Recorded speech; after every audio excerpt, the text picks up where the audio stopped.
grand-chose. Vous n'êtes pas abonné, vous ne suivez pas grand-chose. Aujourd'hui, Didi Stone, elle est partie à Milan. Elle est partie à Milan avec ses amis. Parce qu'elle ne parle plus de son père. Tu peux être... C'est tout à fait normal être en désaccord avec un parent.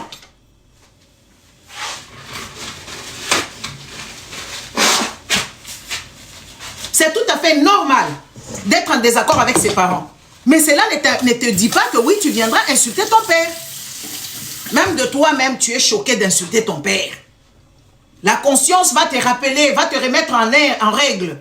Mais si tu te disputes avec ton père à la maison, tu lui dis, mais c'est pas juste, pourquoi tu fais des choses comme ça? C'est tout à fait normal. Mais entre-temps, vous là, les parents, hein? Vous, les parents congolais, qu'est-ce que vous avez dit? Laissez-la, elle se bat pour sa mère. C'est les parents qui se battent pour leurs enfants. En aucun cas, un enfant peut se battre pour sa mère. Tu vas te battre pour ta mère quand elle est malade. Tu vas te battre pour ta mère quand ta maman n'a pas de logement. Tu la mets bien. Tu vas l'aider quand elle est malade. Tu dois la laver. Tu dois l'aider. Tu dois subventionner ta mère pour qu'elle ait la dignité. C'est ça, aider sa mère. Aider sa mère, ce n'est pas parce que ta maman est en train de se battre avec le voisin. Au lieu de dire à ta mère que oui, ça te rabaisse, ce n'est pas juste rentre à la maison, toi tu rentres. Ton père et ta mère commencent à se battre à la rue. Toi, tu laisses ta mère se battre avec ton père dans la rue au lieu de venir. Vous lisez la Bible, non? La Bible, quand on a dit que ces enfants-là étaient maudits parce qu'ils ont rigolé de leur père qui était nu. Vous ne comprenez rien du tout. Moi qui ne prie pas, je comprends même mieux les histoires de la Bible que vous. Pour dire que oui, les vêtements, c'est des histoires qui sont juste... comment on appelle ça? Le mot m'échappe. C'est une façon de parler. Comment on dit ça? Bref, le mot m'échappe en soi. Couvrir la nudité de son père, ça veut dire c'est les histoires qui sont dans la maison devraient rester en famille. On dit que le linge sale se lave en famille. Ce n'est pas ce qu'elle, elle faisait, ces figures de style, tout ça, oui, voilà, moi je voulais utiliser, ces métaphores. Ce sont des métaphores. Mais derrière, il y a autre chose. Ce n'est pas que, oui, voilà, papa Narazaka, est-ce que vous voyez combien de fois vous avez vu vos parents, Bolumbu, Bokenara piscinité, on vous est, donc, tout est bizarre. En fait, quand on vous parle de la nudité dans la Bible, on ne vous parle pas de la nudité en soi. On vous parle des choses et d'autres. C'est une façon de parler. Et vous n'avez pas compris, c'est pour ça que vous êtes bête. Et c'est triste. Aujourd'hui, la fille, elle ne parle plus de son père et de sa belle-mère. Elle commence à s'envoler. Elle a défilé à Paris, là-bas. Là, elle est chez Hugo Boss. Elle est chez Boss. Avec d'autres filles de son âge qui font pareil, des influenceuses et tout ça. Elle a pris du retard. Didi Stone a pris du retard à cause de vous, les Congolais, parce que les Congolais n'ont pas une bonne éducation. Les Congolais ne sont pas cohérents. Pourquoi? Parce qu'ils n'ont pas été éduqués. Les Congolais, c'est même de tout et n'importe quoi. Moi, j'ai commencé à dire à cet enfant, arrête, arrête, arrête, arrête, arrête. Oh, elle est jeune. Non, non, non, non, non, non, non, non. Aujourd'hui, elle n'est plus sur les bêtises. Didi, si vous allez la voir sur Instagram, elle fait ce que je lui dis.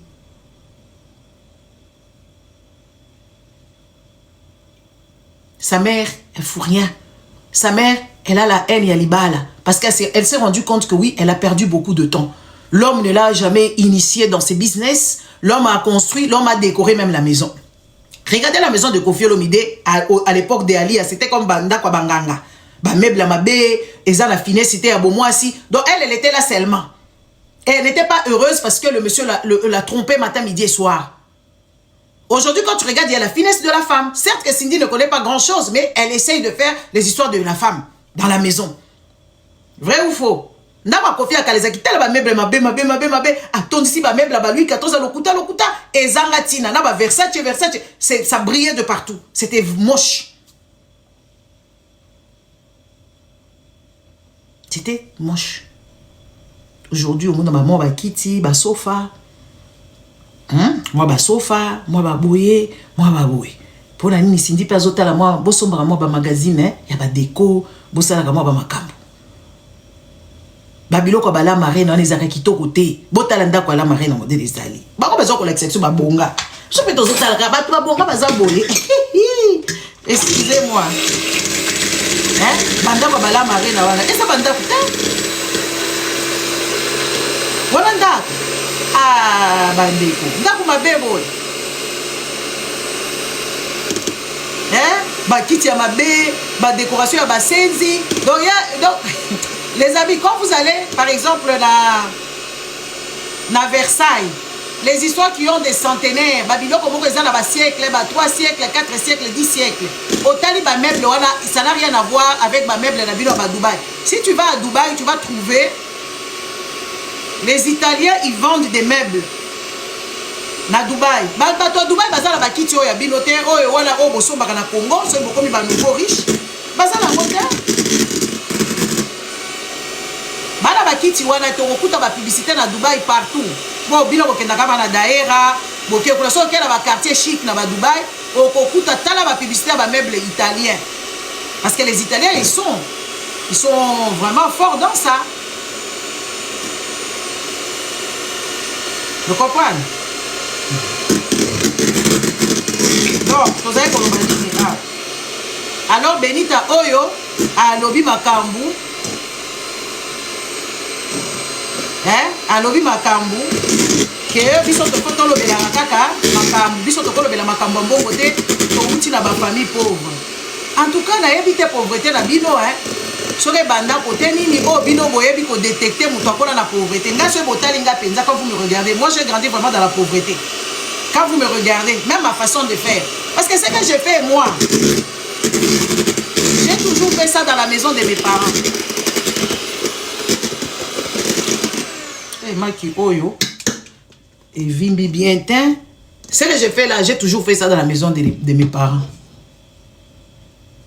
Ce que j'ai fait là. Attends, yo Naël. Maman la bino na yo moko. Hein? Attends, je vais te bloquer, espèce de conne. Bazoba Oyo. Là, tu vas partir d'ici, connasse. Allez, oust. Non, moi je ne suis pas intégrée. Moi je ne suis pas intégrée. Moi j'ai été éduquée. Tout ce que je fais là, je faisais ça chez nous. Tout ce que je fais là, je faisais ça chez nous à la maison. Je ne suis pas intégrée. J'ai eu une éducation, une bonne éducation de base. Ah, champion. Champion la monio na vrai tchétché. Donc on a la permis. Ah, champion Yuri Kalenga. Yo zo liambongo, hein. Pourquoi vous liambongo ou quoi? N'est-ce pas? Tout ce que moi j'ai fait dans ma vie, tout ce que j'ai fait, je connais ça dès la maison de mes parents. La pâtisserie, je faisais les crêpes, je faisais des gaufres, je faisais des galettes. Bisoto benga ba gaufres depuis Congo. Les gaufres. Ba galettes, to yebi amoto yo karango kana balabala. Des gaufres. N'est-ce pas? La politique, je connais ça à la maison. L'éducation, médecine, ma médecin. Donc vous ne pouvez pas débarquer parce que vous avez vécu dans la misère. Vous pensez que tout le monde, n'est-ce pas? Tout le monde a vécu la même chose. Non, on n'a pas vécu la même chose. Non, non. Yo pose un bongo, il faut papa moko boa kufa. Papa ya batu. Ngata so nazui papa ya koko, na kolingate akufa na olingala na soigner ye, na pesa ye dignité, na pesa ye sengo, na sala boye. Mais mbongo wana bozwaka wana l'argent que vous prenez, n'est-ce pas? L'argent que vous prenez, que vous mangez là. Regardez comment est-ce que vous ne savez pas, parce que vous avez été méchant de le base. Parce que vous avez toujours des carnets, des agendas cachés. Même dans l'amitié, il y a toujours des agendas cachés. Moi, j'ai toujours été sincère. Sincère avec mes gens. Sincère avec des amis. Sincère, moi que vous voyez là-bas. C'est que je suis, moi je suis claire. J'ai toujours été sincère. Mais la majorité des Congolais ne sont pas sincères. Parce que dans leur famille, il n'y a pas de sincérité. C'est ça qui vous tue. Hein? Je ne vais pas en faire beaucoup, mais...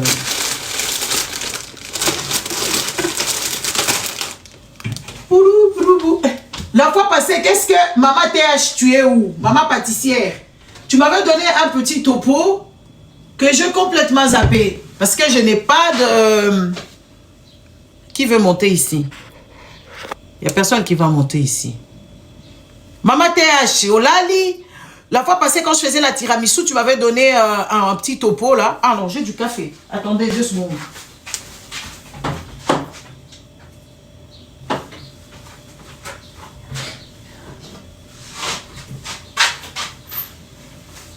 Je vais donner un topo, mais j'avais pas écrit, hein. J'avais pas écrit. Ah là là, mais bon, c'est pas grave. Moi, après, je dois partir. Donc, arrêtez de coller aux gens la pauvreté qui n'ont pas vécu. Vos vies là, y'a kinsansan. Eza ba vie na bino. Bisote. Ba vie na bino ya kinsansan. Eza ba vie na bino ya ba cité, bo bundaka, olupango ba mongo, ba bazo bundakuna. Soto yi makambo na te. O biloko ko senga na ba lupango zo katisa na banda kwa bato ya ko senga makambo awa, Toyebi yango te. Toyebi makambo na te là où nous on a grandi. Moi, beaucoup de gens me trouvent méchante, hein. Parce que moi, je ne veux pas demander chez les voisins. Je ne demande pas chez les voisins, ni mungwa, ni sucre, ni quoi. Et je n'ai pas besoin des voisins. Parce que nous, comme on a vécu chez nous, on ne connaît pas ces histoires qu'on n'est pas bas voisins. Bas voisins, toyeba ni na bango, et que ba famille kingani, ba vanda kakuna. Ba famille kingani, bazala kakuna, ba wana baza ba famille kingani, tokuta na école. Mutuna mutu amemi mapa na ye, mutuna amemi argent de poche na ye. Alors moi, je n'ai pas besoin de voisins.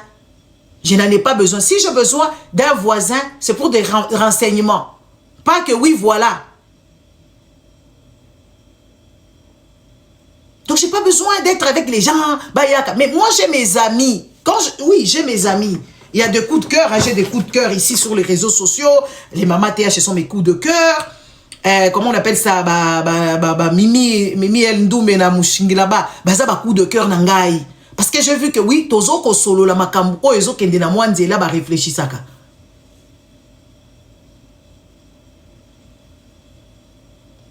Mo isanza baza ba coup de cœur na ngai. Ngaka la zoka isa mo isanza ya ko bebisa batwa wati. Kasi na beta mo isanza biloko ti. Nazoka isa teka ka bachoko moko boye, tout ça teka nde mafuta kaka, mafuta ya batu normal et outina pharmacie certifiée. Nga beta déjà mo isanza biloko wati. Ya jo pesa coup de cœur nangai azalaka na fond ya bien azalaka na fond ya makasi azalaka na fond ya malamu mais tombo rade mabe makasi soki abandi tombo 3 jours 4 jours oui baza ba coup de cœur mais kana ke novanda na ba benita na ke novanda na ba mama bonne na ke na bango wapi ba senzi ndenge wana blako sa na bomae po ya zali ko comprendre ba sensité que oui voilà tozo réfléchir ndenge moko za chef na ngate chef na ngate pour la banda déjà ko rébellion na yesu kala eza yete muto Alexandre Blakos na boîte ça y parce que za kamari de nuit Blakos limbisa eza ngate muto na loba makambo na papa eza yo moko ba loba kango kuna ke oza mari de nuit ngasko la bi et comme ba blague ya boy mobile ya libala ya ngonga na boya na lingite aza mari de nuit ya bato bakoya kolandanga na butu ngala boya eza ngate bachuka wala za okendo bongisaka ba live na bango naza okendo bongisa live parce que mutu mbimba zo beta bana Israël bakatisa kimai ngabe wapi ba site archéologique ya jo to pesi obote ya Obodi, donc voilà, Tokei, Bakabo Berita et Souki Berita, Silama. Oyoki. Ya jo abimi ya na neve na bango blako ça za neve ya jo. Sko te ko cha papa zolo ko. Papa zolo makitabu. Abimi ya biso ka boy pumpu. Papa zolo makitabu. Mark tabo ngala yeto kendaka benda bika bandeko. Toke benda bika na Mark tabo. Na sens nini na expliquer bino. Là, na sai mabifa ina zo mai mali. Bon, na bela kaka fango This go. Mark tabo oyo ngala go ponga la zalaka muto na mona kama makambo. Ngai, nazama na mona kama makambo. Na kati ya makambo ngala mona ka na monika na zaki na ngala vacances na Zambie. Nazaki na vacances na Zambie na moni kaka Mark Tabo zo sa ba vidéo aide bana batekaka ba ndunda mwana atekaka ndunda na makolo wana siko fachi beto wana auti okota pouvoir azata la ba ina ne boye yazo luka ba chaeka ko chaeka akeko utiliser mwana ya bato papa oyo akeko il est parti utiliser l'enfant d'autrui a monika mwana moko bo ciblé victime na ye akenda na ye akena ye biloko na ngeko ya ko beba d'abord nazolo bapé ake ko cibler mwana moko ya batu ake na ye abandi ko lobaki alingi aider mwana wana c'est inadmissible Le fond était bien. N'est-ce pas? Le fond était bien. Ah oui, c'est inadmissible. Hein? Moi, na kote kabilo kona mutute, oui. Maintenant, si ko yé, ole akende nango, asala makelele na gouvernement, aye si ko na réseaux sociaux, abandi ko senga basi ya ba diaspora, oyo, ba mona kapasi, asenga bango mbongo, que oui, ba aider moi na wana ba bibise la précarité. Comme les Congolais, ce ne sont pas des gens avisés. Ce ne sont pas des personnes qui réfléchissent loin. Babandi kolela e mwana, et pourtant, ba na wana bazé belé, na Congo. Bana wana bazé belé ya kosakanate na Congo.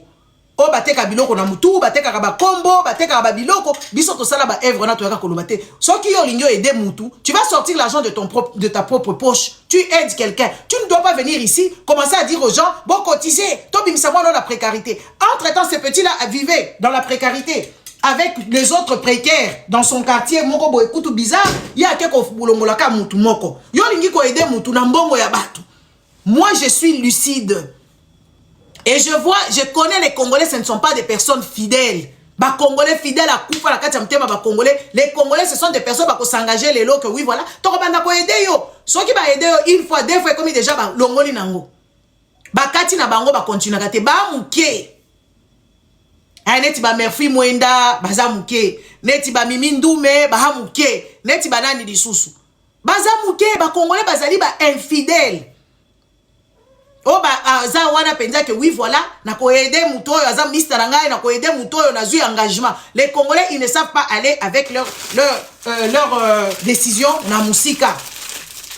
Ba itakate bazana bango ko bandi euphorie ba Congolais wana sans réflexion. Eh to ko aider moi no yo, moi na ngomba wa. Et pourtant bana wana bazé belé. La moindre des choses ya ko aider batu eza ko kende ko sala ba loi eza makambo ko sala sitting eza makambo ko sala groupe de réflexion koloba comment est-ce que bana na biso oyo aza ko teka biloko na âge muke et pourtant balobi gratuité de l'enseignement ezali.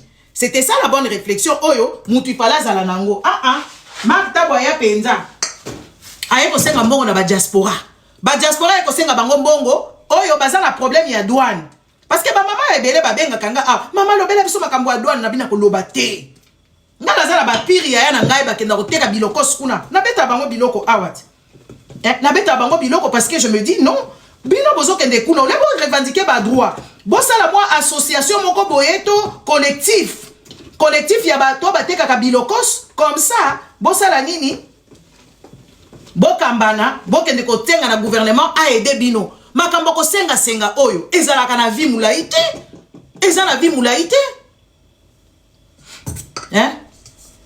ezala vie mulaite ezala vie mulaite ngana bandi ko telemela ma yoka ba Congolais lokuta soki zaki mwana na yo et tout ça déjà mwana na nga bando senga ndenge nini bo sengela ateka kanguba te ateka biloko na mutute nga moko nazana nu envie siko ko teka biloko na ndenge nini ngana mona kikaka makambu na musika. Na mona ki makambo na musika na yebi ke makambo ba Congolais bazaka bato ba émotion ya ba Congolais ezali que ba kosala nini ba kondima lelo lobi ba kosali sa yete et puis contrôle kozala te makta bazala kana mbongo te azana mbongo te oyo ye akoya kopesa ba Congolais parce que akoyiba na kati. Parce que pour contrôler mon émission, par exemple 1000 personnes. Na 1000 personnes, voilà, bino bokamati bopesi 505, pardon, ata 50. Ou bien 2000 personnes. Bopesi 50. Marta ba komona mbongo ebele wana kosala eloko malungate. Akozwana nu yemoko abandi ko lia yango, abandi ko sala ba besoin na ye parce que azali mou souffra. Marta vous n'a pas d'argent. C'est un précaire. Regardez comment est-ce que ce garçon il est précaire. Il n'a rien. Ngala le boko contrôler yendenge nini. Beaucoup contrôler yété donc vous avez la droite ya kopesa mbongo na bi na maktabu parce que beaucoup yebate combien et koti et puis beaucoup eza elikambo ya coup de tête avant a outi kisasa azozonga poto boye atali que oui nazozonga na mbongo te Fani Tshisekedi yango ya mbinga ite Tshisekedi ya mbinga ite siko na osala ndenge nini il faut na luka position ya mbongo eza escroquerie na kati escroquerie wana maktabu salaki ayebaki ke oui mbongo ekobima mbongo ekobima ya kozala bénéficiaire number 1 et puis abeti na yebi ke ko continuer na ngote po Kongola sala makambo viable te parce que asalaka étude ya faisabilité te Kongola sala ka étude ya faisabilité te atalaka soki bango nyoso basali comment on appelle ça ba flat Congolais nyoso poto yepe ke kotonga flat wapi ba client Entretien à flat. Bolim Sangay. Hein? Entretien à flat wana. Et puis, parce que il y a bâtiment, il faut qu'il y ait un entretien. Hein? Il faut qu'il y ait un entretien.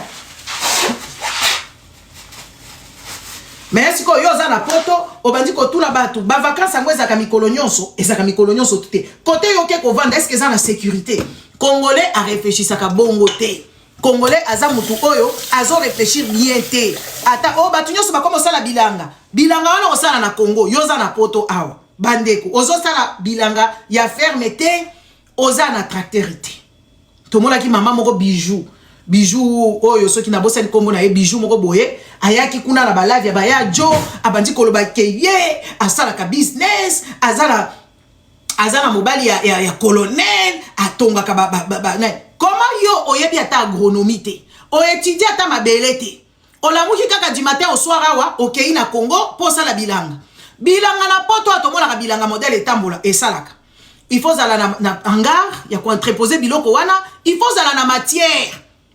Il faut zala na ba camion, na ba bac. Na maya ko sukola biloko wana, na muto ko somba biloko wana en gros. Mais na Congo biloko nyoso to la boyebite. Yango je vous regarde, je dis mais est-ce que bato ils ont perdu la boule ou quoi? Boza na ba poto awa bande ko ngai. Yo moko pe kokoka osa biloko wana te. Okokoka ko sala biloko wana te. Il faut bosa la collectif de personnes. Anga na zaka passionné à bilanga.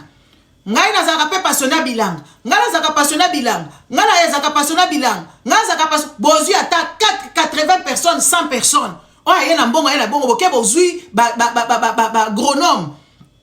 Bosombi ba camion, bosombi ba bac, bosombi ba kamunyonso. Bo bandisco ko sala en tant que groupe. Siko bino bosala bilanga mutu moko kako kamati mbongo no ya foyer. Ya pasi. Yo kenda konyika masoko.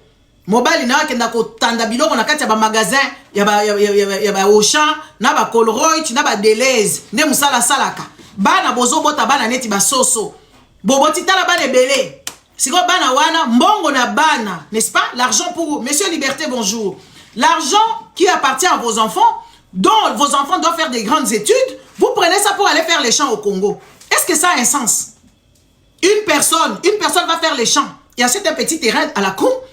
Et sa famille est en train de la dire, tozo kende kula toza ta la mutukate. Non, tozo zo moto, balabala ti. Vous ne pouvez pas réfléchir comme des personnes sensées. Vous ne pouvez pas réfléchir comme des personnes humaines.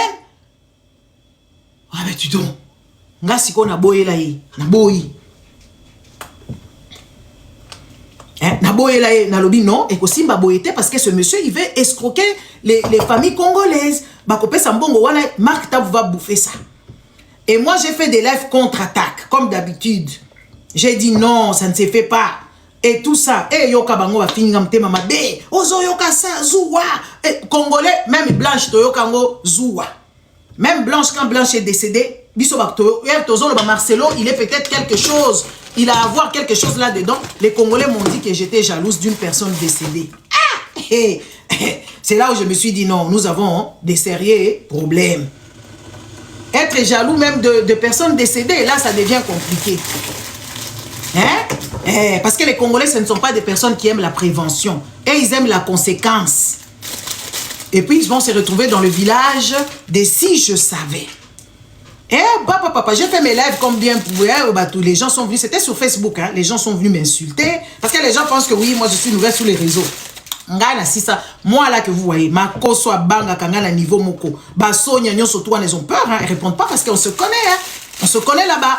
Vous aimez toujours les gens qui vous mentent, les gens qui vous racontent des inepties aux longueurs de journée, les gens qui n'en ont rien à cirer hein, de vous, hein. C'est ce que vous aimez, les gens qui vous racontent des bêtises aux longueurs de journée. C'est ce que vous aimez. Ah, après, Talibango Kaka, j'ai prié tellement que je me suis dit que c'est petit, mais bon, c'est pas petit, hein, quand même. Les amis, papa, à mon retour, j'ai vu ce monsieur à Addis Abeba. On a fait escale, on était en escale. Je suis partie, je dis, je mange un petit bout. Je vais dans un restaurant. Je vais bouffer là-bas. Le temps de m'installer, j'entends quelqu'un qui est en train de parler très fort. Comme d'habitude.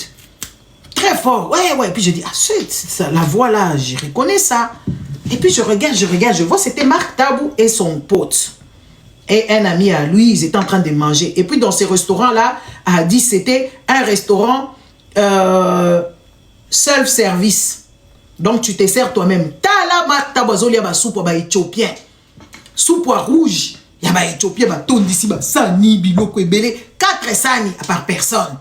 4 sani bande konangai, ba tondisi tala ba soupe. Parce que nous les Congolais on a du mal à manger la nourriture des autres, hein, les recettes là, on a des autres pays, on a quand même du mal. Il faut avoir le goût, il faut, hein, on est habitué à manger seulement les choses qu'on connaît. Nous ne sommes pas à la découverte. Makta ba tondi si ba sani ya ba éthiopien, ba soupu, atie ba biloko, sani mais c'est tondi on dirait pacha moko boza kolia, neti kaka roi Salomon.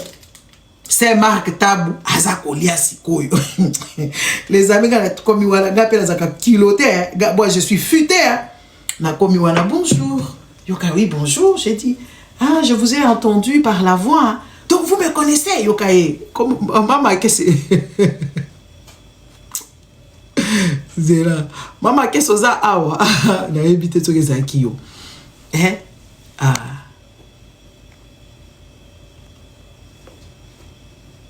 Ah, maman kesi. C'est quoi yo Kabila bonjour.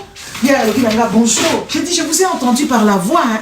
Ah donc vous j'ai dit je vous ai vu hein, quand vous étiez à Kinshasa. Ah vous m'avez vu hein. J'ai dit oui, je peux m'asseoir. OK, asseyez-vous. Ah, j'ai bien fait, j'ai dit, vous salez bien thé. Fara. J'ai dit à Marc Tabou, j'ai dit, vous salez bien thé. Ça ne se fait pas. Et moi, je parlais en français. Marc Tabou a vu français thé. Couramment, comme ça, il ne parle pas français. Il a des mots comme ça qui collent. C'est pas constituer une belle phrase, une bonne phrase. Il ne connaît pas. Moi, je lui dis, mais écoutez, mais quand même, ça ne se fait pas, hein.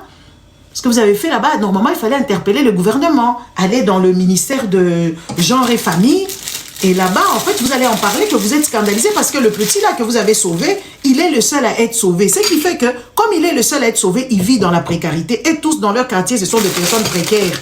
Et comme ce sont des personnes précaires, ça va faire de la jalousie. On ne peut pas sauver parmi tous ces enfants-là, on sauve seulement un enfant. On doit sauver tous les enfants. Et ça, nous devons faire ça dans la diaspora parce que nos enfants, ils sont dans la diaspora, ils ne sont pas dans les rues. C'est des enfants ici en Europe, les amis, je veux vous dire. Quand un enfant commence à faire des choses qui ne sont pas bien, on les enferme même dans les centres fermés pour les mineurs. Pour qu'on puisse les recadrer, il y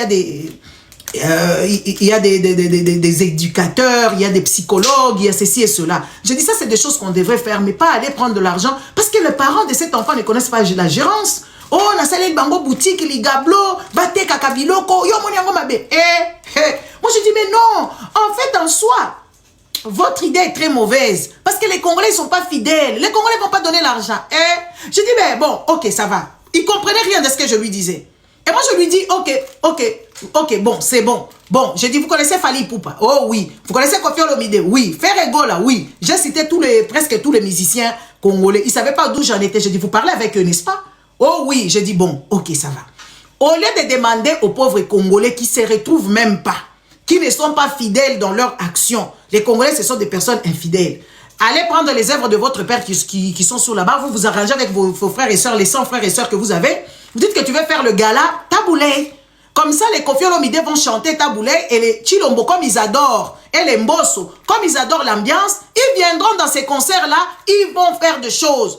Et j'ai dit, vous avez les œuvres de votre père qui traînent encore sur les réseaux sociaux, allez mettre ça en jour, essayez de bien réformer ça pour que ce soit vraiment des belles chansons avec des sonorisations actuelles. Koffi Vrenda chanter, faites-le, et puis vous allez gala taboulé, comme P. Diddy faisait pour B.I.G. Notorious.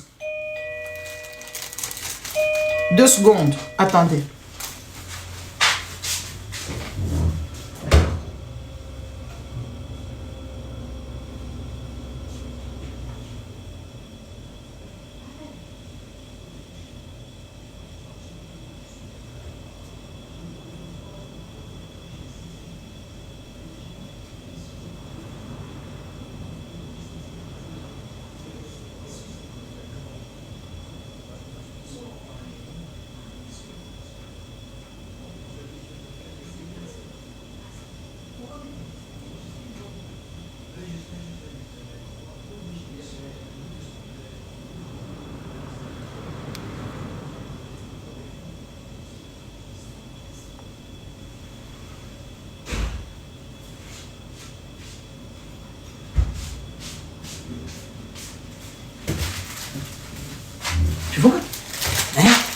Moi, je dis, non, non, non, non, ça ne se fait pas. Ça ne se fait pas. Ça ne se fait pas. Tu vas prendre les œuvres de ton père et avec les œuvres de ton père, tu viendras édifier les gens et tu vas prendre cet argent-là que tu vas faire une fondation taboulée avec l'argent que tu auras récolté là-bas. Et Marc Tabou commence à m'insulter. Dégage! Dégage! Dégage! Tchor! Tchor! Il a commencé à me chasser. Tchor! Tchor! Tchor! Dans les restaurants. Moi, je peine à bouillir. J'ai dit non. J'ai dit non, je ne veux pas partir. Toi, tu dois écouter ce que j'ai dit parce que tu es un voleur. J'ai commencé aussi à lui dire des trucs. On a fait un scandale.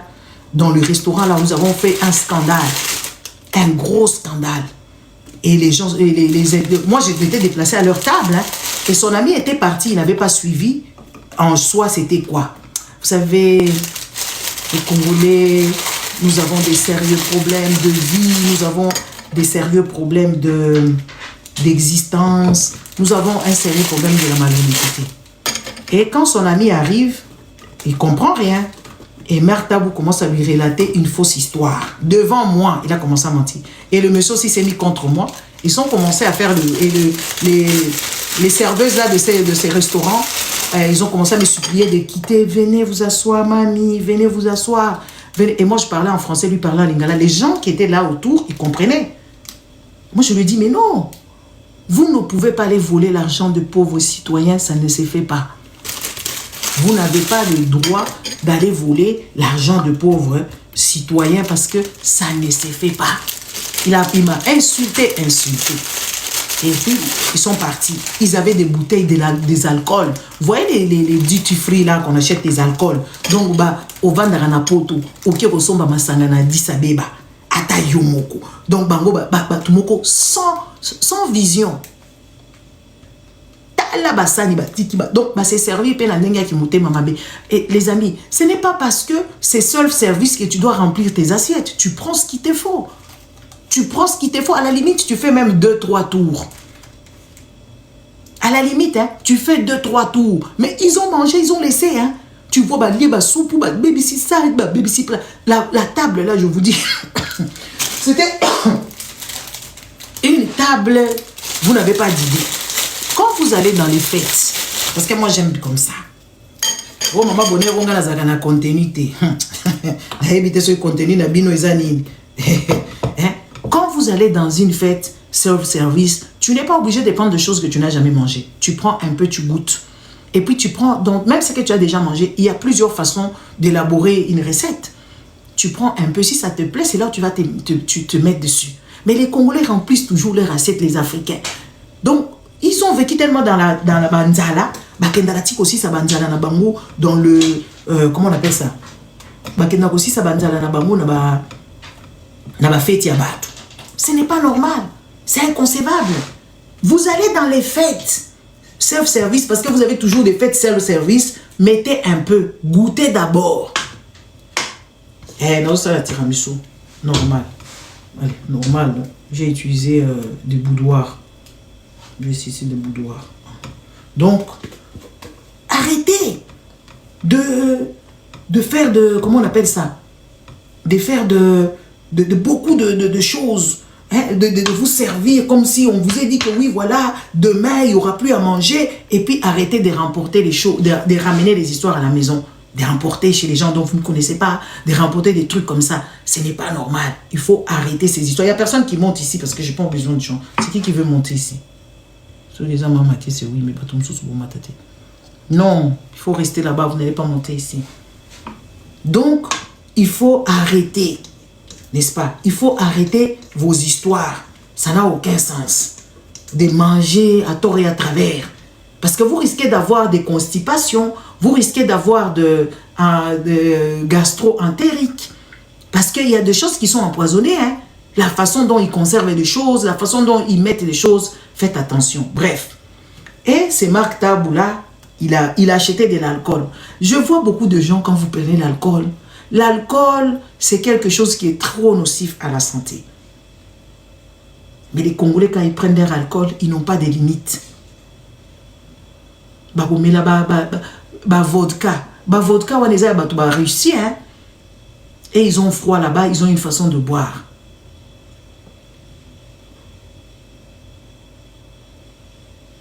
Là, il y a le big gastro intérieur.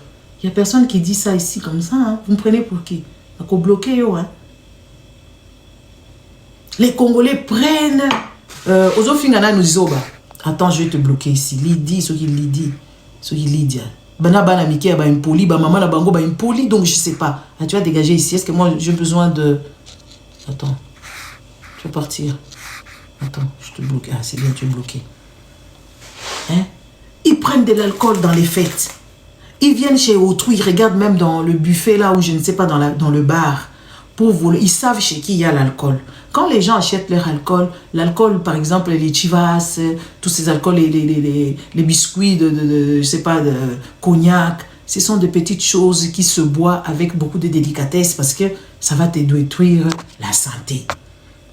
Chaque fois que tu vas chez les gens, toi, tu commences à observer quel alcool ils ont et tout ça. Et puis, tu vas mélanger des alcools.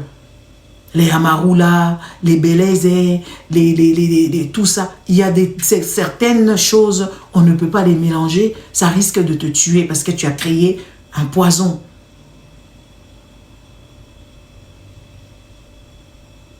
Tu as créé un poison. Et alors, ces gens ici, ils sont dans l'aéroport à Addis Abeba, vendent na poto na Bruxelles, awa, na ebisio ba trépiste, baza ebele. Ba oke doso ba biloko wana na Éthiopie. Bazo somba biloko kuna na Éthiopie, na kati po na nini po eza 40% moins cher. Moi, je trouve, ça, ce sont des gens qui vivent en Afrique qui peuvent se permettre d'acheter ce genre de choses. Pas vous. Pas vous. Parce que biloko wana neti ba magasin ba Addis Abeba wana. Bizarre, on dirait outil à faux nango. Je ne sais pas. C'est l'alcool. Par exemple, les liqueurs là, ça s'achète progressivement. Et puis, est-ce que tu es obligé? Est-ce que tu es obligé? Tu n'es pas obligé. Hein? Quand tu vas quelque part, tu n'es pas obligé seulement d'acheter des choses et d'autres. T'as là, baton ici, alcool, y a bazo voyager, kilo, alcool, ba fingi nga wana nga na pena nga nazo expliquer kaka nga na finga ba moteur nga nazo expliquer kaka na bité ezalaka te ezalaka te. En plus,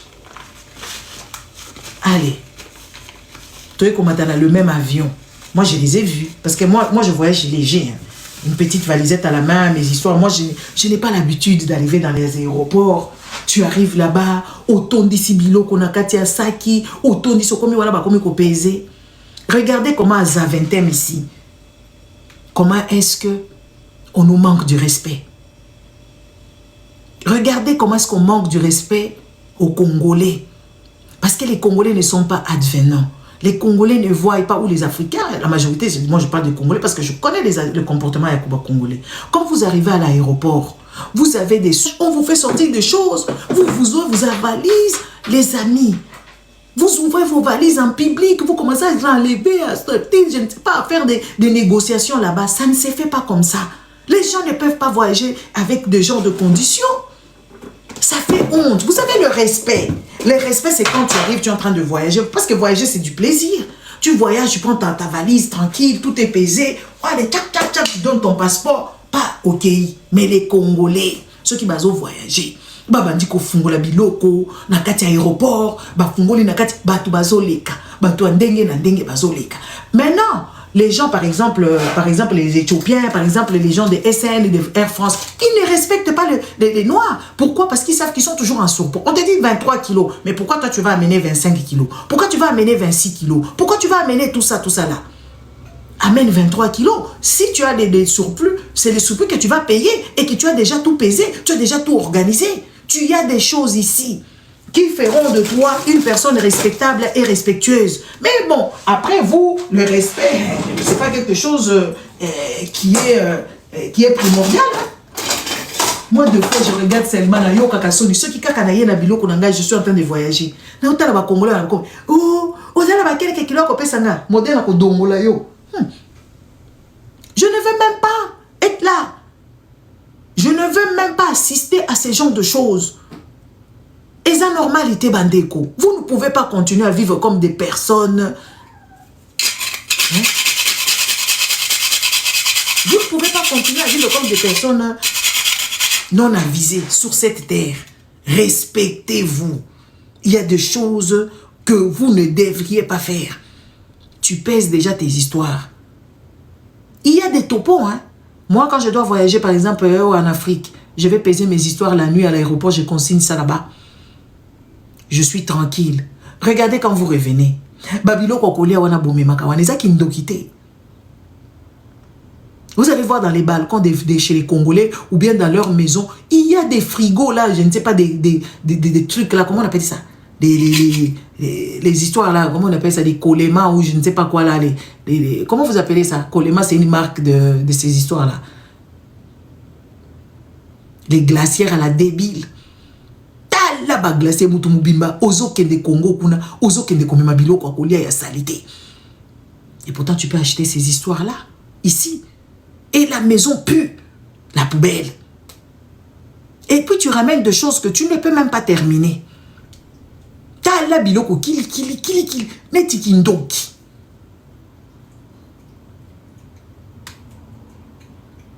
On dirait qu'on loka. Okukuta bango ba balcon na bango, ba cuisine na bango, banza na ba biloko wana ba kolema wana soki ba biloko wana ba biloko ba congélation wana soki biloko ndenge nini. Ba biloko ngo ba tiena ba pondu et sopani ba mai et puis ils ont même pas bien élaboré. À la limite élaboré bien. Naza na muninga na ngai hein. Esther, naza bilobela hein, zela na bloqué comme ça ko yoka ka bilobela na ngate imbécile. Maman Esther, zela na bloqué yo, imbécile na yo. Tu as dégagé ici. Ce qu'on lui a ambitieux à tu es obligé à dire que na Congo kuna ba salité au bozo mema biloko wana conservation biloko wana soko bandi ko liata ba mbinzo ba Congo wana ba mbinzo moko salité ezana ba suki na kati ezana ba makala na kati ezana ba matiti na kati ezana ba morceaux de bois na kati.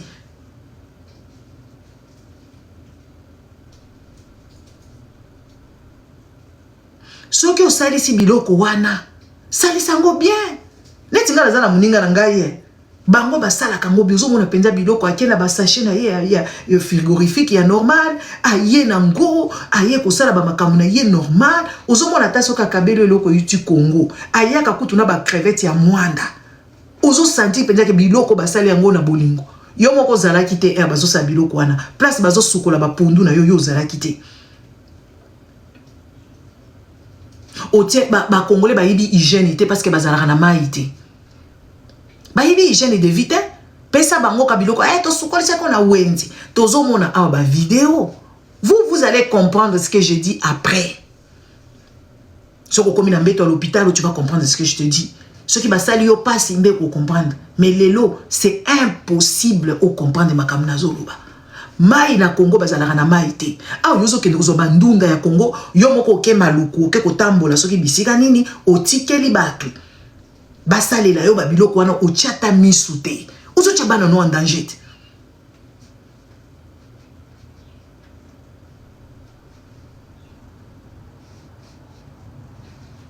Ozo tchabana no en danger. Mai be à caniveau, ba Congolais bazwaka mai à caniveau. To mona ka ba mama bazo kende kozwa mai à caniveau. Bazo sukola nzoto. Siko ba légumes wana bandeko ngai camarade nanga moko boye. Akendaki na Kinshasa. Meme ba pondu. Na yo kaka muto bandeko yebisa ngai. Makambo nazolo beza makambo ya solo. Soki aza awa akoloba. Ya ke na Congo amemi pondu. Amemi biloko. Tout pondu au marché. Ces gens-là, vous ne connaissez pas leur image. Ils ne sont pas là parce qu'ils achètent de l'eau dans des bidons. Ils ne vont pas utiliser assez d'eau. Ils ne vont pas rincer correctement parce qu'ils n'ont pas de l'eau. Nazali na longueur d'avance sur vous toutes. C'est pour ça que vous n'allez jamais me comprendre.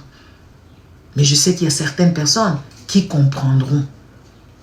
Les amis. Bakei ko camarade nangai aye auti Congo. Alobi mama na biso asala ki pondu. Mais pondu wana na lingi ko pesa yo. Nazo lingana peso pondu wana ba pondu basi ba tuta ba tie ba biloko na kati soit disant. Mais il faut osukolango bandeko. Quoi? Yo memi pondu na Kinshasa. na bimikolo komi kitoko muto akoma ka kitoko to babota ke kitoko zela na longola yo awa parce que oza mayele te bela bela zela na bloqué yo. Tu vas dégager ba compliment ba méchant. Tu vas dégager ici. Les amis, allez, aye kokoma alobi na ngai akopesa nga pondu, mais pondu wana avanga na lamba ngo na sukola ngo. Oh, ma chère, na sukola pondu ngo na sens nini? Pondu basi basukoli batie bambika na kati soki eba tie soki babiloko nini na kati, ngasi ko na zui pondu wana na bandi ko sukola ngo lisusu. Ye moko lobi na opesa na ngate. Na bi pesa nga histoire ya pondu wana. Les amis, oh, pondu wana on dirait maman na yebisa ki ye moko sukola ya kamati apesi yango batu mususu. Nga moko na lambi yango awa pondu wana eza na zelo. Nde na yeko tuna mama pona yebi mama na biso azaka soigner. Na yebisa ki ye mneti mama na biso akomi mukolo ya sala ngote me a contrôler. On dirait a contrôler ki bangote ba pondu yango ezali na zelo. Nga moko kutu na so bwaka ngo.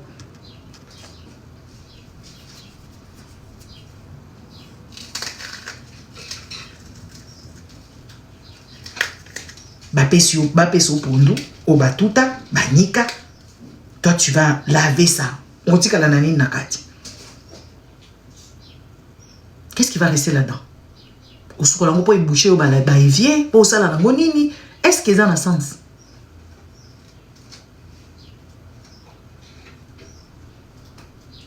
Ça n'a sens, non? L'hygiène, les Africains, regardez comment ils vivent avec les poubelles. Regardez comment ils vivent avec les poubelles. Ils ne comprennent pas leur situation. Qui vivent dans la précarité mentale, psychique, tout. Et sale.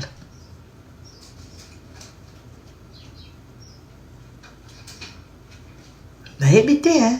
Na habité. Bref, tozoni makam na biso. Des marques tabal finingai. Attendez.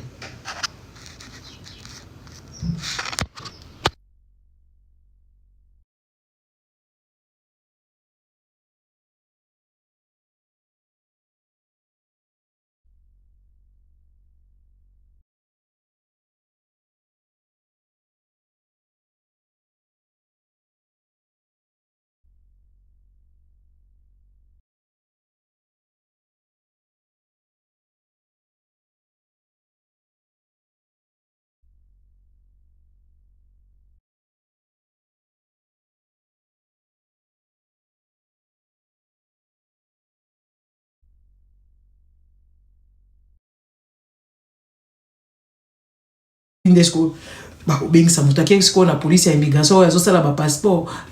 Arrêtez cette dame, elle m'a filmé. Aïe, bien, ta néerlandais, pour ta enfant dans la Flandre. Ah, ta phrase kaka bête. Bisoto seka ina police et immigration. To comme qu'on a la zubilo on a na kenda. Si ko lobby akima ki na tuniye. Osuka wapi na makambo ya Richard. Makambo ya Richard osuka na ngo wapi.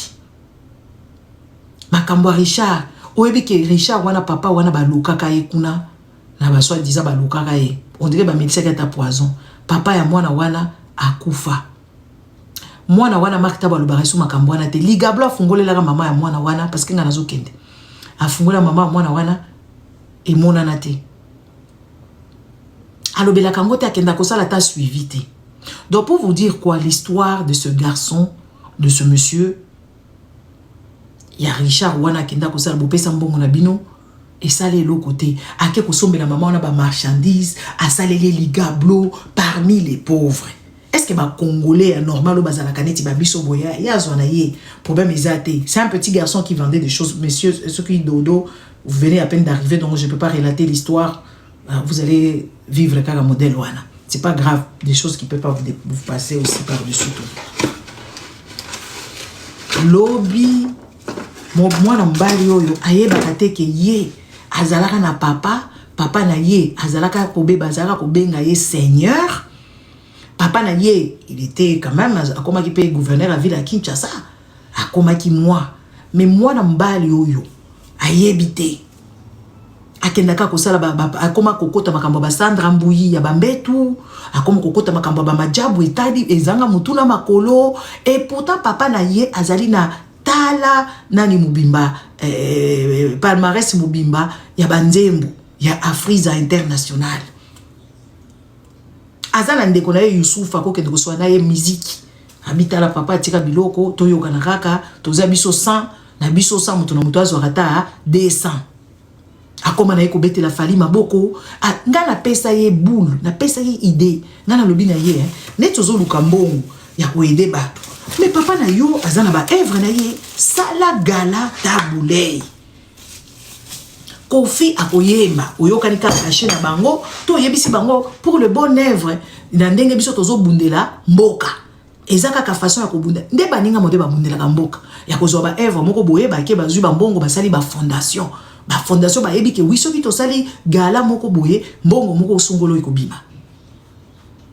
Obengisi ba kofi olobite ezana ngo teke bosali orchestre ezaka ka une fois oye kobeta mwa nzembo maze obengi muzi obeti soki nini obeti soki makambo nini oyokani na ba Fally ki camarade ya ba congolais zalaka ki camarade teke ya bénéfice ezaka ba ki camarade abuzoba neti ye bazo utiliser yete mwana mbali oyo Mark Tabu bazo utiliser na ba musicien na ebite soka zo pepe belé azo filtrer ngo apesi bango pozo le ki mnene on dirait zolo na ye oyo a filtrer mpe ba musicien ba donga bazala na ye po ye azaleti moi élément moko boye ya nani ya filtrage ya mupepe soki ya benji mupepe salité nyo setika lié bango ba respirer zolo bien. Je ne sais pas pourquoi il traîne avec ces gens. Ne soyez batté, vous avez filtré ou quoi? C'est que ben dire c'est egomi propre. Nini yango ko tambola kana ba musicien bazo pesa to eloko malonga te. Papa, nini yango yo mwana ya Seigneur tabulei. Nini kaka? Donc zolo oyo penza ezo servi yo kaka. Obenera mu pepe, oke de kolomaka ba Tshisekedi, oke de bazo pesa yo eloko to zali pauvrolo.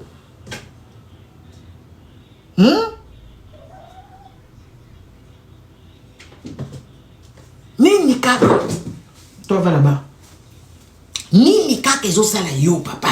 Oyo zo comprendre mukilité que papa na yo ba benga ye Seigneur. Okomi ko kende ko lobela Fally kuto azata na banzembo te ko leka papa na yo. Fally kuto ata na carrière na ye akoma na note place papa na yo akoma. Na yebite bana ba congolais so ba loki bino côté nini na yebite na azana muninga na ngamoko aza papa na ye ba benga ye mwenda wa baeke. Mwenda baeke ba mbaka una bibi wa mzima mwambie baba yako tuta papa alimisa misho yo kuimba unirisize papa na ye yaya na ya komaka koyemba banzembo baraka na mazwa banzembo na bango ya papa na bango bazo bunda na po ba Americain ba yembe na banzembo wana ya papa wana mwenda baeki bona penza ba grand cadet na biso ya bakatanga wana mwambie wangu wabayeke tuyambie kwende kuja Deauville banzembo na biso o biso toza ba papa na biso baza koyoka banzembo wana ba mwenda wa baeke bango bazo bunda na ke oui voilà bakende nango na musika bakende ko revendiquer ba droit d'auteur na bango basi ba engager ba avocat bazo sala makamu na bango yo Mark Tabu oza kutu na mbongo te oyebisi Yusufa oza millionnaire bimisa mbongo to ko sisa makambo yo kokata mbongo no investissement ya ba avocat okokata mbongo na yo ya nyonso na ndenge yo za na mbongo ede biso papa tout ça la nini ana petite fille wana mususu akenda kuna na ba musique kuna Youssouf a investi mbongo na ye boke bosali yango na notaire bosali makambu nyonso et tout ça mais yo komi zoba ya Fally Ipupa na âge na yo za même génération na ba Fally oza peut-être mukolo pas Fally yo musala noka ko filtrer ke ba mupepe ya baninga yo kozala na vite okoluka vina yo te monsieur Tshisekedi na ba fani wana bazolia ba mbongo yo oza kaka ngembo. Vous comprenez te pourquoi lobi okima kina tuni yo wapi Richard akenda wapi esuka wapi okoma na yo awa koluka bari ya chou omona basite papa na yo tala modèle atiki bino ebele. Est-ce que papa na bino wana yo okosala makambo ko bota la ndeko na yo Yusufa Yusufa wana soki omoni ye azoloba makambo ya kokumisa ye ya kokumisa mwana na ye azopesa moi idéologie mosusu mais pas toi yote pas toi hein pas toi yo kuto boti kaneti papa na bino est-ce que kozo exemple papa na bino est-ce que bokozo ka ba exemple papa na biso po ba koma penza ba idole na biso ba comportement na bango ba buti ba na ebele batiki bango batiki makokite testamate eloko te bana mususu bazobima bato akufa bana mususu bazobima Etienne Tshisekedi mwana ne moko ami na mbandaka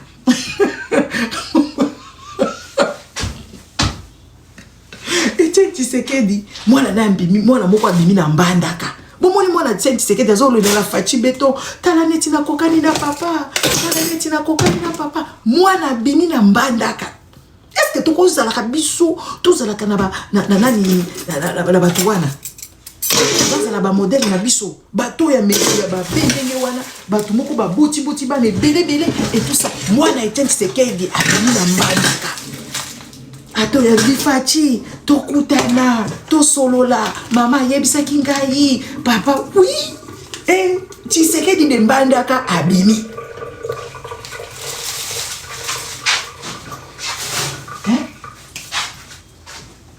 Tshisekedi de mbandaka abimi ba papa na biso toko ndaka ba biloko na bango wana te mais toko utiliser ba kombo na bango toko utiliser ba bénéfice na bango ah oui soki papa zalaki zoba aboti ba ne belé asema kamuna ya tiki testament te bana nyoso faut ba bénéficier na testament neti bino yo maktabu il faut okende ko solola na Yusufa olobi na ye investir ba to tchala no ba nzembo papa na biso à la hauteur parce que soko ko yo ka ba nzembo ya ba Franco ba nzembo ya ba Nico Kasanda ba nzembo nyonso ya ba tabule et yo kanaka bien te na ba YouTube parce que ba matisi yango te ba streaming si mati ba biloko et développement si ki ezongi bokena no bongi si ba nzembo wana bo revisiter yango et ça business mobimba bala ya lwambo bakoma bango koteka ba biloko epa mama Kongo place mama Kongo akendaka komela masanga alangwa kepa ya chuchu lwambo papa na yo babengaka ye maître mebino bosuki na banganda na nganda ngo ata portrait ya papa na yo ezate même histoire baninga bazo utiliser ba kombo ba papa na bango ezaka bino bo observer te okuta penza bâtiment moko basi ba coller oh maître des quartiers soki nani oyo oh grand mutoyo asalaki conservatoire boye oh boye ba musée Elvis Presley ezali ba biloko ba Tupac ba kufa bazotika Marvin Gaye bande kuna ye ba porter plainte na ba Pharrell ba yembela ki moi ba lobi eza boule ya bato Beyoncé kuto utiliser nzembo ya Franco afuta bino alobata likambo Beyoncé ayemba moi phase moko ba kotisa ngona moi makambu na ye makambu ya nani ya papa wana ya tabu ya papa Franco comment vous la bana maudit boy ba congolais baza bana ba maudit ba congolais bazali bana maudit ozo yebise likambo oyo azo comprendre makambo ozo yebise te parce que bango ba réfléchir te. Dans une société il y a des gens des penseurs des philosophes. Dans une société il y a des gens qui font la sociologie, il y a environnement, mais les Congolais ba yo karate. Même papa bana papa wemba to kindena musika mama Amazon zoba na bana na eba zoba mwana na ya papa wemba akomi ko bimela biso alati sexy ce qui orphe olati sexy na sens nini yo kolata sexy yo il faut à l'administration vendre na kit ozo benga ba tout téléphone alors bonjour j'ai entendu que la chanson oh yeah est passée à la radio en fait où sont passés les droits d'auteur et tout parce que oyebi banzembo ti bisika nyonso ezaka ba droit d'auteur il faut ba futa bokozo ba net bino bato bozo kata ba vidéo nanga na ko faire bloquer ces bino ba page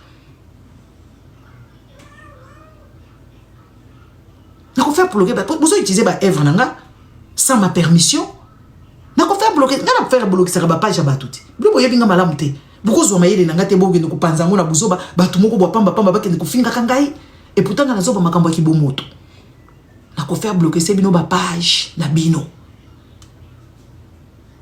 nazo promettre bino nga ba tchaka nga na miniature na moni bozo continuer bozo comme penza na aisance ya ko tchaka nga na ba miniature ya ba biloko na bino ba buzoba ya barando na ko faire bloquer ces bino ba page na bino parce que vous ne pouvez pas prendre mon intelligence pour aller vous faire des petits surtout ba to ba vendre la France. Je vous permets puis arrêter de faire vos petits coupures parce que je veux faire bloquer vos pages et je suis sérieuse. Je suis super sérieuse.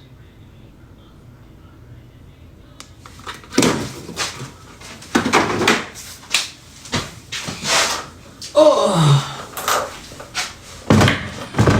Awa sikoyo nga nalingi na lona. Nalingi na lona ai na ngai. Nalingi na lona echalote na ngai. Nalingi na lona.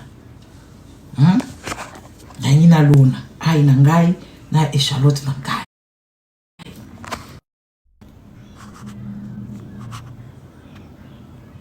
To longola na marque tabu wana. Chana nunga moko. To vio okomi kitoko ngai nazalaka vrai bébé. Faut se croire escape komi prière. Prière pour nanga moko. Kasibino boliaka bozi.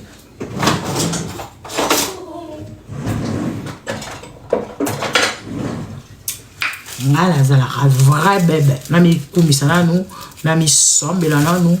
Oh Gisèle, qu'est-ce que tu es belle, qu'est-ce que tu es intelligente, qu'est-ce que tu es pertinente, qu'est-ce que tu es tout. Oh Gisèle, Gisèle, Gisèle.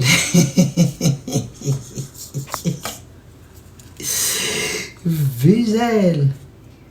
Gisèle, qu'est-ce que tu es vrai bébé et vraiment mis. Voilà la vaisselle, parce que moi je dois aller vaguer dans mes occupations. Mais bon, comme j'attends partir et puis je dois d'abord accompagner. Et voilà, ils ont ce koyo, ils ont aïe. Na somba qui aïe na oumeli ko utiliser mo. Hey, toi, qu'est-ce que tu fais là-bas? Hein? Na boss na oumeli ko utiliser ngo et germer. Alors, na zolo na yango. J'ai encore mes histoires et anani biloko na ngai il y a jardin ils en ont na ba boîte kuna soki wapi. Donc je vais faire avec le moyen de bord parce qu'ils ont germé kaka. Nazo perdre kaka. Alors on a tchango na mabili. Na che ai na ngai, n'est-ce pas? Na ucha neti na nini oyo ezaki na ba carotte. Bana na ngai batongaki e balona ki ba carotte. Parce qu'on a loni aïe, na loni ba aïe. Naza ba variété belé. Comme ça, je vais prendre mon ail d'un peu. Donc, là, ça me fait manquer. Naza déjà la coriandre, naza la makambo belé. Donc, na kamati, on a sali ba ail nangai, nazolo nango. Et kobima, to bana kobia ail andako. Parce que est germé déjà. Parce que eloko ekoli déjà boui. Hein? Au moins la base ba congolaise bazala ramayere té. Bazali na présence d'esprit té. Baza kaka oh basakoshi. Oh banini. Biso pe tolingi basakoshi hein. Ah oui hein. Tolingi yango makasi hein. Mais toza na makambo biso to salaka. Ya kibomoto. Parce qu'une personne qui sait réfléchir, qui sait redonner la vie à quelque chose, c'est vraiment un truc. T'as la base ba congolais. Ngapena biko tia ba verni. Mais cela ne m'empêche. Neti a on a tombe bino bovandi. Ngana sina sali soin ya visage. Ngana sina sali dessert ya lobby na koyamba bapa ya lobby. Ah wasiko nazo garder ta nazo kende travailler hein. Nazo kende msala. Utalaka eloko ekoli boye. Ozwango chango na poubelle pourquoi? Nature ezo senga yo. Boko langai. Ede ngai na ko ede yo. Ba bongisaka nature bisiko vandi. Basia ba congolaise na mibali na bango. Na yebite likamuni bovanda ensemble. Éducation bana malonga te bosolaka na bana na bino eloko te boza kaka bovandi kaka bolamba kaka babiloko euti kisasa bolambi bolie bovimbi mabumbu ya tozolo baboye yoka ba congolais ngana lia kaka biloko amboka osi otali santé yango yayo neti ngai awa neti ngai awa tovandi ba congolais balobi longo akona zomona ba commentaire oza neti muto aza na sida. En tout cas, En tout cas, bako po bango ba mesani basi moko bazane ti bivignon, mi Congo minene, ba koloika awikanga makabasi moko balata ka ba cycliste. Basi moko balata ka ba cycliste, basala ka sporté, basala ke lukuté, donc tu ne piges rien. Maboko quoi itela ba bamboko ma maman bonheur, ozutela basi mama boko beba, donc tu comprends rien du tout. Parce qu'elles n'ont pas le temps. Tu sais, quand tu fais de choses et d'autres, il y a des choses qui t'arrivent, yo moko zo comprendre ma kamite.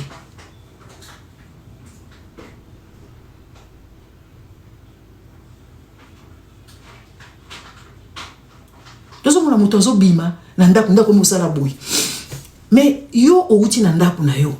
Comment est-ce que mi bongisa kité? Au mona tala ba démarche encore ba se ba congrès ba tambola kana ba nzela aw. Kabi siko yo lingo za camarade na ngande nini? Kala ko za camarade na yo te. Oyebi ko tambola te, oza quoi, oza affirmer te. Olati pantalon ya taille na yo te. La masoko essaie de se former kuna boye libumu pe essaie de se former côté boye pantalon ko ya ko pasuka matière à malongate mama ozotala na moni basi moko place bakenda osala nga suki basi moko boye baye kuna bazotekela bango biloko ya moyibi batekela bango biloko ya moyibi siko ozotala lamba oye alati déjà za taille na été et kokoka yete mais asombi quand même. Mais pantalon déjà là tu es taille na il faut là ta bandeko omoni quand tu te regardes en fait tu penses que oza nzoto mike oza te mekaka et puis t'as la pantalon zo là ta wana est-ce que le style na fait kanga ka nzoto bino bokoma kaka likamunyo se faut kanga ka nzoto ola sa masoko ezanga tina masoko eko memelo ate eloko malonga te masoko ngo ko kende nulle part confirmant ngo naza rwandaise confirmant ngo penza na rwandaise confirmant ngo siko esali nini est-ce que nga besoin approbation na yo to naza besoin permission na yo pour yo confirmer loko na kati ya vie nanga confirmant ngo penza basi ba congolaise bazali na mibali na bango bazama normalité so oza na kati yo na kati ba mususu baza na kati te balongwa nazolo ba généralité ya basi ba congolaise na mibali na bango bavanda bien te na mabala. Ozo ko finga na kombo Kimbangu imbécile zana bloqué yo Kimbangu ye moko apesa bino prophétie comment te échanger la mikolonyo so batoma boma binoti bozo sambela nzambe na bino ya kibo africain mais entre temps bozo tanga bible bozanga photo yebisa binoti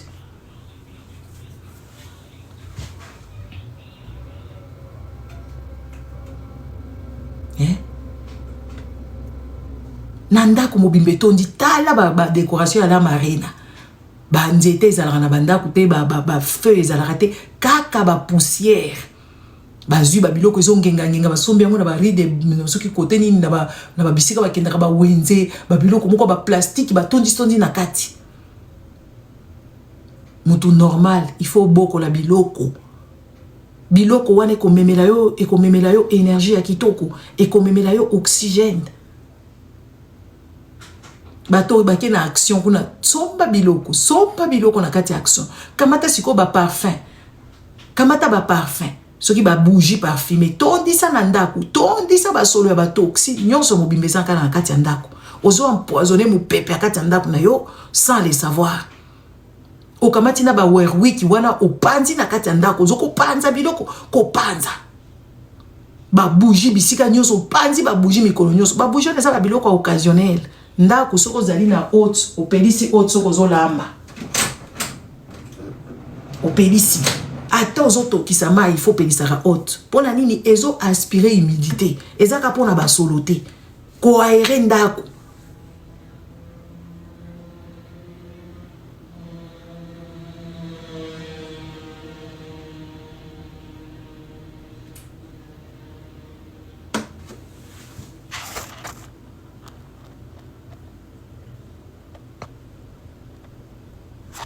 bazaka bongo